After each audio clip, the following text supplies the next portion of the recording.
That is our heritage. It may not be in the form of a lovely Grade 2 listed building, but it is heritage. So how can you ignore that? You know, the bottom line is that the council's got a responsibility, it takes our money and it expects our votes, and it really ought to do something. So are you saying that? Yeah, definitely. Everyone's distressed on this estate. It's tore people to pieces, you know. But I really mean what I say. I'm not moving. This is going to kill me. We're very passionate about saving it, and we won't give up. Bailiffs and bulldozers, that's our motto.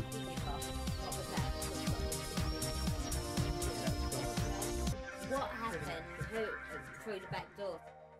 It takes vigilance, it takes enormous persistence, and it takes a kind of energy that people can only sustain for a certain amount of time. The advent of Stratford City has always cast a shadow over the future of this estate.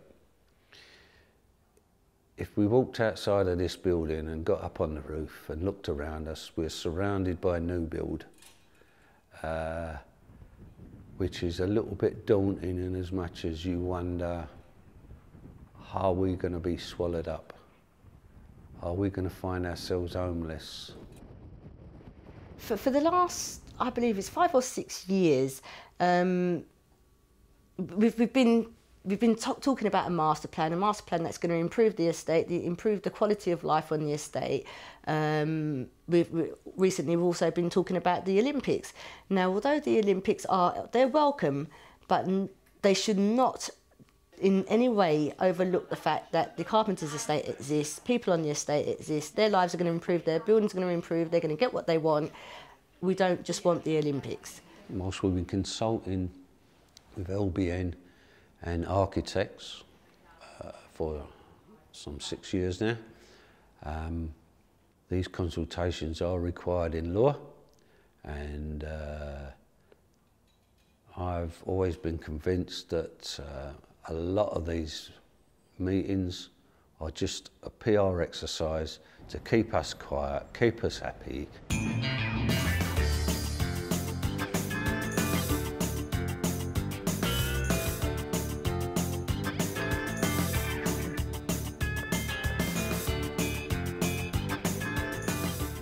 On the Excalibur estate, there's 187 prefabs. We have a prefabricated church as well, which is a bit like an Anderson shelter. It's a beautiful little church. And it's a great community, a great place to live. I wouldn't want to live anywhere else. Lewisham Council, which is the landlord, want to transfer the stock to a housing association, which in this case is London and Quadrant. And London and Quadrant want to demolish the estate, demolish the prefabs and build a high density housing estate comprising of roughly about 500 homes. The choice is, do we want to live on a high density housing estate, or do we want to keep a vital part of history and continue into the future the way we're living now? And we all want to continue with what we've got. When we heard that we're facing demolition, we formed a group which was called the Worried Tenants Group, and there's about 5 or 6 of us to begin with, and our hope is to fight to keep the Excalibur estate and hopefully get some of the prefabs listed and maybe turn the rest into a conservation area. People have seen the architectural merit in prefabs for some time. The prefabricated house was meant to have its own aesthetic, and in those terms it was meant to be something other. It wasn't part of a continuous architectural debate. It just came into being with its own particular identity. They've got architectural interests, they've got constructional interests, and they've got enormous social and historical resonance too. So we do take prefabs very seriously, but it must be said against that an awful lot of them have undergone extensive change, and because they were mass produced anyway, there's an awful lot of the same sort of thing, and so we are perforce selective. We're 3 years into it now, And we think our campaign has actually grown and got bigger over the years, and we've got more enthusiastic about saving the estate. And the more obstacles that are put in front of us, then it appears that the greater we are at fighting it, and we come together quite strongly. Again, we think we've got quite a unique group, and everybody's got their own job to do, and they do that quite well. You know, whether it's be at the archives or getting in touch with politicians or getting in touch with the media.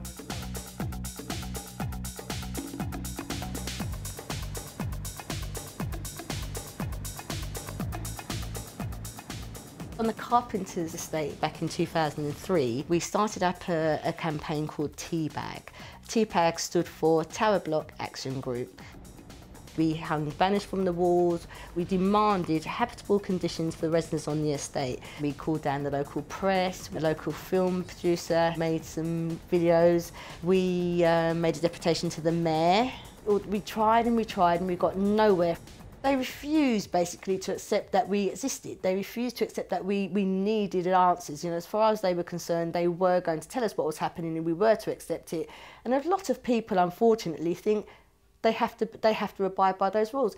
There are no rules. We have a right to speak and we will continue to do so. When you're the underdog, and when you have all these professionals being thrown at you in all kinds of different ways, it's really hard to keep going, because it's usually only a few people who are the ones who have either the time or the passion to just keep on going. Sometimes you feel that the council box you into a corner, and that seems to be the only answer to the situation you're in. That I find very challenging. We've had lots of meetings about what's going to happen on this estate with the master planners, fielding in questionnaire after questionnaire, and you'd sit there with some officials and you'd have big sheets of white paper, what you would like, what you wouldn't like, or all that, and we did all that. And this has been done not once, it's been done many times over the 6 years. And we've all said now we are not going to fill in another questionnaire about the estate because we've done it all. But no one seems to answer the questions you've asked, right? No one seems to answer you. They never give any answers. And every meeting we've been to, we know no more than we did 6 years ago.